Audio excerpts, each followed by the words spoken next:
Aïcha était la fille unique d'un homme d'affaires prospère, connu pour sa richesse et son influence dans la ville.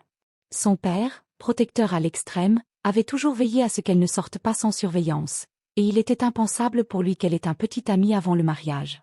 À 25 ans, Aïcha se sentait étouffée par cette vie cloisonnée. Ses amies, qui avaient toutes commencé à explorer leur sensualité, lui racontaient leurs histoires de flirt et de passion, tandis qu'elle restait seule, prisonnière de l'ombre de son père. Le seul moment de répit d'Aïcha était lorsqu'elle montait dans la voiture du chauffeur, Idriss. Chaque matin, il la déposait à l'école, et chaque soir, il la ramenait chez elle.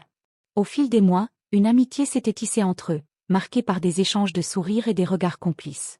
Idriss, un homme de 30 ans, était charmant et compréhensif. Il savait que la vie d'Aïcha était un fardeau, et il était là pour l'écouter. Un soir, après une fête avec ses amis, Aïcha, ivre de liberté et de désirs inassouvis, entra dans la voiture d'Idriss en larmes. Elle lui confia ses frustrations, son envie d'être aimée, et ce sentiment de ne pas avoir vécu. « Je n'ai jamais été avec un homme », avoua-t-elle, sa voix tremblante. « Toutes mes amies l'ont fait, et moi, je me sens si seule. » Idriss, touché par sa vulnérabilité, ressentit une attraction irrésistible envers elle. Lorsqu'elle lui demanda de l'accompagner dans un hôtel, il hésita un instant, puis accepta, emporté par la passion qui s'éveillait entre eux. La nuit qui suivit fut leur première rencontre charnelle. Aïcha découvrit un monde de sensations nouvelles, tandis qu'Idriss la guidait avec tendresse et respect. Après cette nuit, ils se retrouvèrent régulièrement, leur rencontre devenant un secret partagé, une échappatoire aux contraintes de sa vie. Les jours passèrent, et leur relation devint plus intense, plus profonde. Aïcha se sentait enfin vivante. Au fil des semaines, Aïcha et Idriss s'enfoncèrent dans une routine de passion dévorante. Chaque rendez-vous à l'hôtel était une aventure, un mélange de sensualité et de frissons. Aïcha découvrait les plaisirs de l'intimité, tandis qu'Idriss la couvrait de douceur et d'attention. Ils se retrouvaient souvent dans des lieux secrets, cachés des yeux du monde, mais la réalité de leur situation pesait sur elle. Malgré leur bonheur, Aïcha ne pouvait ignorer la peur qui la rongeait. Les rumeurs sur sa vie commençaient à circuler dans le quartier, et elle savait que son père, vigilant et influent, n'accepterait jamais une telle liaison. Idriss, bien qu'il soit celui qui éveillait en elle des sensations inexplorées, était un homme de condition modeste, et cela ne ferait qu'attiser la colère de son père. Un soir, alors qu'ils se retrouvaient dans un hôtel discret, Aïcha sentit une boule au ventre. Elle avait pris une décision. « Je dois te parler », commença-t-elle, les yeux pleins d'émotion. Idriss, inquiet, l'écouta attentivement. « Je suis tombée enceinte », avoua-t-elle, sa voix tremblante. Le silence qui suivit fut assourdissant. Idriss, bien qu'ébranlé, prit la main d'Aïcha dans la sienne. « Nous allons trouver une solution », murmura-t-il, essayant de la rassurer. Cependant, la réalité de leur situation commença à les rattraper. Aïcha, déterminée à cacher sa grossesse à son père, s'enferma dans le déni. Elle continuait à voir Idriss en cachette, leur amour grandissant, mais la peur de la découverte les hantait. Chaque rendez-vous était teinté d'une intensité nouvelle, mais aussi d'une angoisse sourde. Un jour, alors qu'elle rentrait d'une rencontre, son père l'attendait à la porte, son visage marqué par l'inquiétude. « Où étais-tu » demanda-t-il d'une voix autoritaire. Aïcha, le cœur battant, tenta de dissimuler la vérité, mais son père était trop perceptif. Il l'interrogea, et peu à peu, la façade fragile qu'elle avait construite commença à s'effondrer.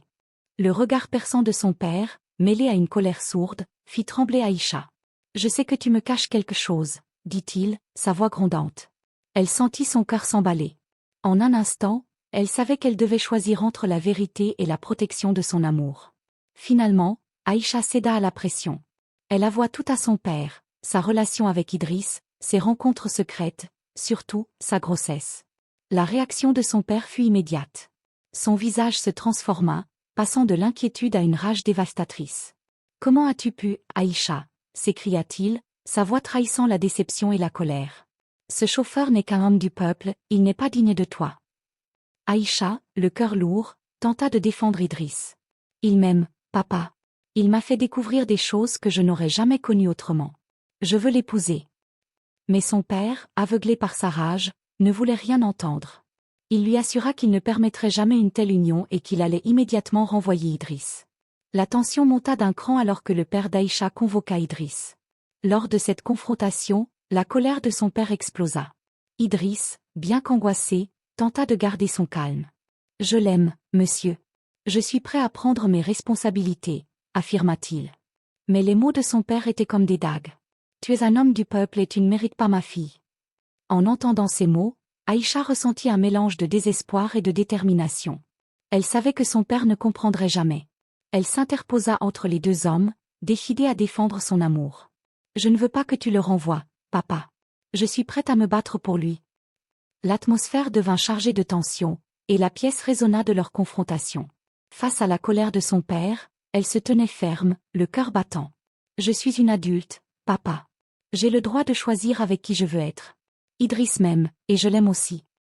Son père, bien que furieux, commença à réaliser que sa fille était prête à se battre pour ce qu'elle croyait juste.